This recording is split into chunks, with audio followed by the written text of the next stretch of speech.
Beed online ज्ञानभूमीमध्ये आपलं सर्वांचं स्वागत। मी ज्ञानोबा वायबशे। आज भल्या पहाटे राजनी फाट्यावर एक अपघात झालाय।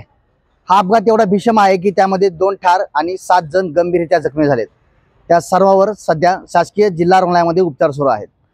ही घटना नाशिक जिल्ह्यातील सिन्नर या गावच्या जे काही लोणारे कुटुंब आहे, हे लोणारे कुटुंब देवदर्शनासाठी जात असल्याची माहिती समोर येते।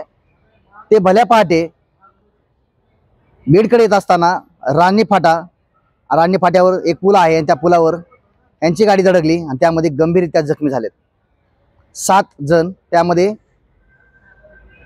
4 बालक आहेत आणि 4 पुरुष आहेत, 2 लेडीज आहेत, म्हणजे एकूण 9 जण आहेत। तर यामध्ये 2 ठार आहेत आणि इतर सर्व सध्या शासकीय रुग्णालयावर उपचार सुरू आहेत। ही घटना कळताच पोलिसांसह सामाजिक कार्यकर्त्यांनी त्यांना दवाखान्यात आणलंय, मात्र त्यांची अद्याप ओळख पटलेली नाही। ते कोण कोण आहेत, त्यांची नावं काय आहेत आणि ते नेमके कुठून निघाले होते आणि कुठे चालले होते याचा सुद्धा शोध आता पोलीस घेत आहेत।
काढू काही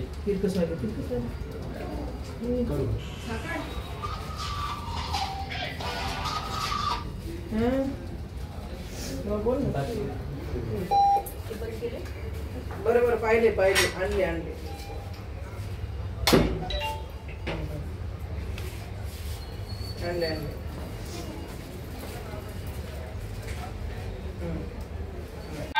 जाहीर आवाहन अँटी करप्शन ब्युरो बीड तर्फे जनतेसाठी अतिशय महत्त्वपूर्ण आवाहन। बीड जिल्ह्यातील नागरिकांना आवाहन करण्यात येते की शासकीय कामाकरिता लाच मागणाऱ्या लोकसेवकांविरुद्ध तक्रार असल्यास लाचलुचपत प्रतिबंध विभाग बीड या कार्यालयाशी संपर्क साधावा। संपर्क शंकर शिंदे, पोलीस उपाधीक्षक बीड। संपर्क क्रमांक 93 55 100 100।